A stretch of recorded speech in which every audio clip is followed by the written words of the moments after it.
Welcome back to another episode of Our Malicious Compliance, where common sense takes a vacation and entitlement runs the show. Sit back, relax, and don't forget to subscribe and like the video. Let's start with the first story. This story is set 19 years ago. The place I worked at was a big office for an interior designer in a major city. I had been looking for tech work, and someone I knew had recently been hired as the office manager. She brought me on. I was happy to land a job doing tech support, earning a decent hourly wage with flexible hours, but little did I know how bizarre this place was. My acquaintance, the new office manager, was never in the office. The designer, whom I will call Boss, was also never there. Boss was an older guy, late 60s, which felt ancient to my 22-year-old self. He constantly ground his teeth, clenched his jaw, and always seemed distracted. He just had a general vibe of being weird. So I got this new gig, and pretty much immediately I found myself alone in a nice, big office with no onboarding, no training, and nothing to do. Literally, come to work, surf the web for hours, go home, or go to class. Every now and then, Boss would come in and ask me to do something vaguely tech-related, like create a spreadsheet of client names. Then he would ask me to show him how to do it himself. I would do it, he would be thrilled, and he would give me a bonus on the spot. Pretty sweet, right? Right, until Boss started coming in and losing his lid about random things. Like, the green ink on the spreadsheet is the wrong hue, or why did the office manager need a day off, or any other nonsense, none of which had anything to do with me. But I always took the brunt of it. The guy screamed at me so hard one day, I almost cried. Eventually, I learned from the office manager that Boss had just been cleared to return to more hours by a psychiatrist. Turns out he had a breakdown and had been advised to step back from work. So the distractedness was from meds, and the teeth grinding was a stress reaction.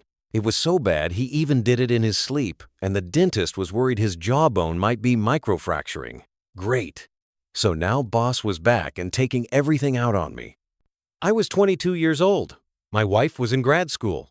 I needed this job, but I was stressed out, waking up 3 to 4 times a night for no reason, tossing and turning, stewing about work. One day, Boss walked in with a brand new handheld voice recorder. He handed it to me and said, "When I record a voice note, I want it saved as boss, date, note. Show me how." I thought, okay, this is actually in my wheelhouse. So I took the recorder, read the manual, and started tinkering. I came up with a quick how-to curriculum and read in the manual that recordings are saved as voice, recording, number, time, date, VRN. Once you import them to a PC, you can rename them. Boss's request was not possible with the device, but there was a workaround. I documented it and went to explain it. He exploded, screaming that I was useless, that I could not do one single task, that I must not have even read the manual, that I could not read, and so on. Finally, he said, "Go home right now, and don't come back until you have figured out how to do what I want." I thought to myself, forget this place and this stupid boss. So I went home. Since I knew what he was asking was impossible, I never even considered returning. I did not call in. I did not show up. I tried to forget the ordeal, and I started sleeping like a baby. 2 weeks passed. I was already moving on, looking for another job, going to school, and that is when I got a call from Boss. He said, "Hey, you haven't been at work. Everything okay? When are you coming back? We need your help. I have got tech issues." I was floored. The guy was talking like he had not screamed in my face the last time we spoke. So I told him, "Dude, you told me to go home and not come back until I figured out that voice recorder." So I did not come back because that thing is never going to do what you want. He replied, "Oh, that thing? I took it back to the store, so I will see you tomorrow?" I said, "Nah." I figured I was fired. I've got another job now. Please mail me my last check and don't call me again. Thanks. Bye. Then I hung up, laughing. It never felt so satisfying to be unemployed. Second story. This story happened a long time ago.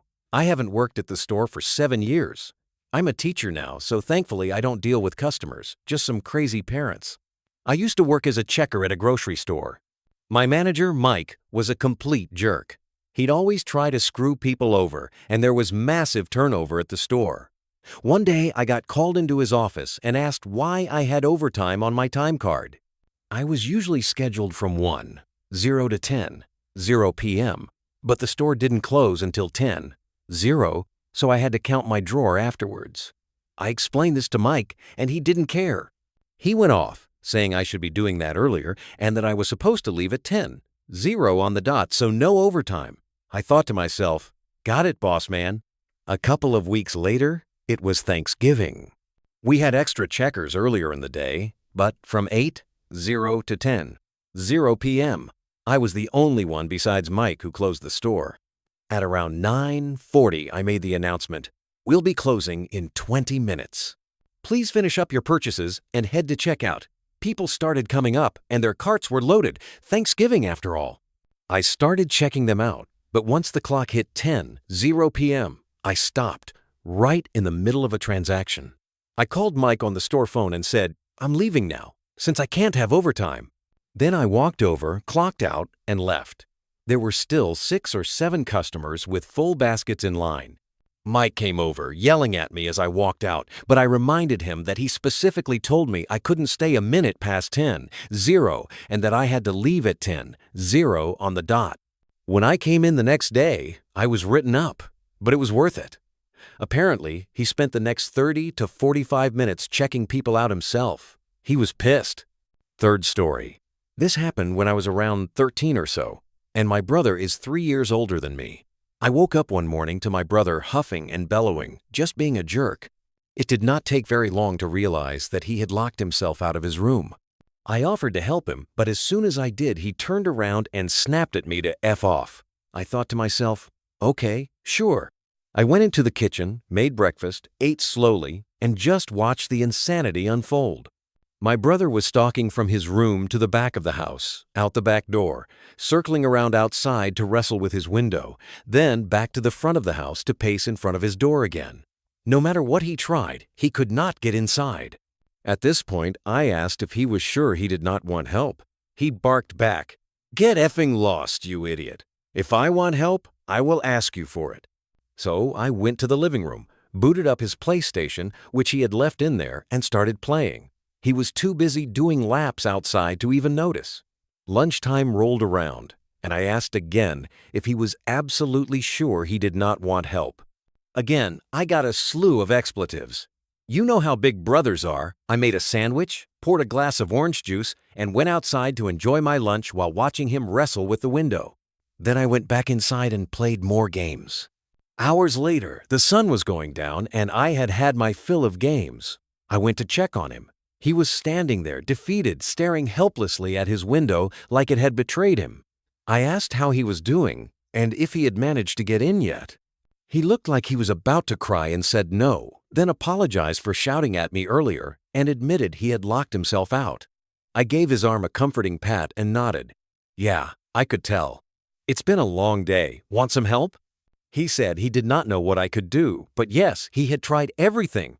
At that point, I told him it was no problem and asked if he had tried this yet. I pulled the top of the window down where he had been trying to force it up the whole time. The house was old, and the windows had been painted over many times, so much so that everyone but me forgot that you could actually open the windows from the top, even if it was locked from the inside.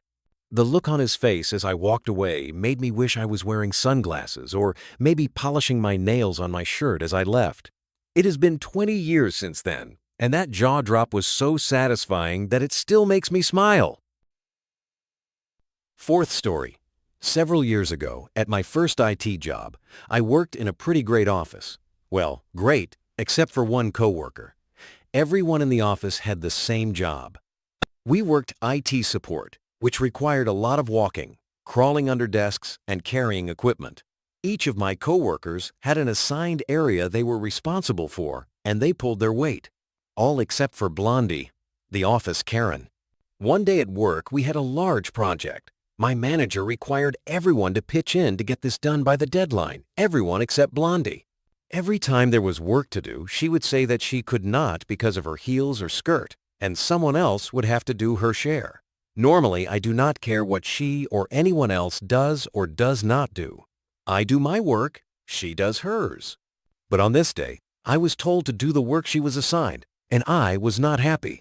The next day, another coworker of mine, also female, was assigned the work Blondie could not do because of her wardrobe choices. So that day at lunch, we came up with a plan.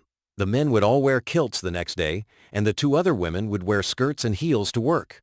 The next day at work, we showed up to our morning huddle to get our assignments for the day. My boss was visibly uncomfortable, as his team was basically in skirts or kilts. I got my assignments, and I immediately told my boss that I could not do them due to wearing a kilt. The rest followed my lead. The day was amazingly unproductive.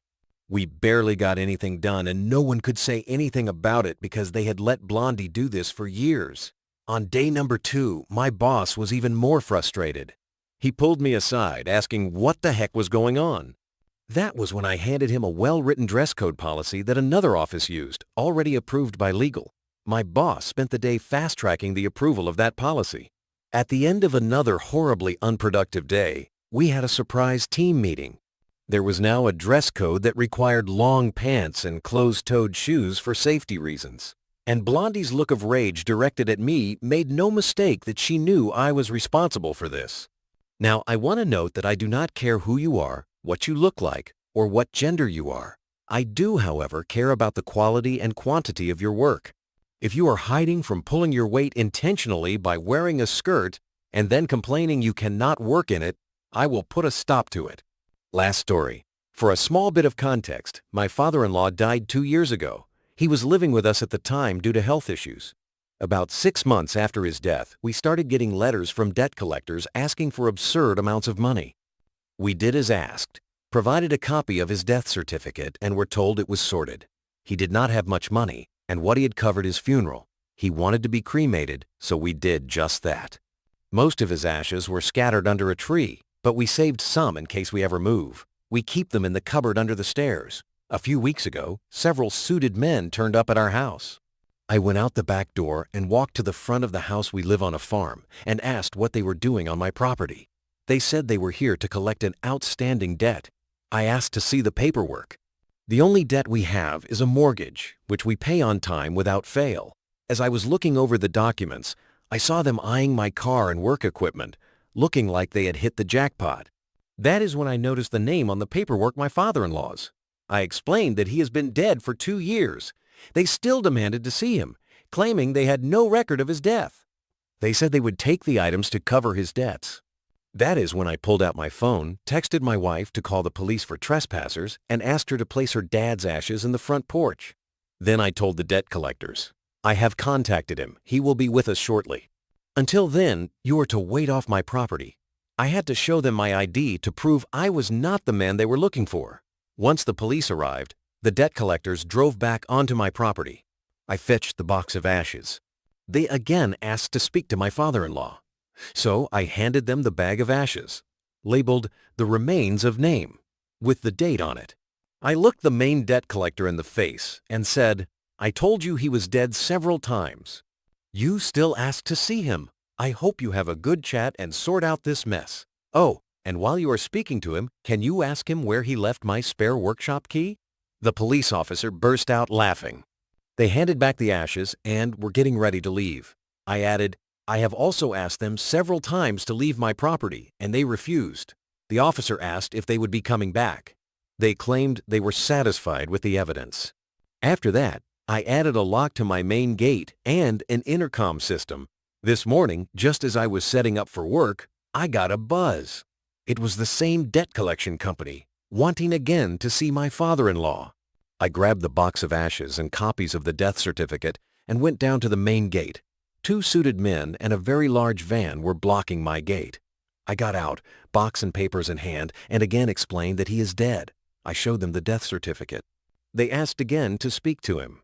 So I handed them the box of ashes and asked for their head office phone number. I called their boss right in front of them and explained that I have shown them the death certificate and his ashes, and asked how exactly they expect him to pay his debts now.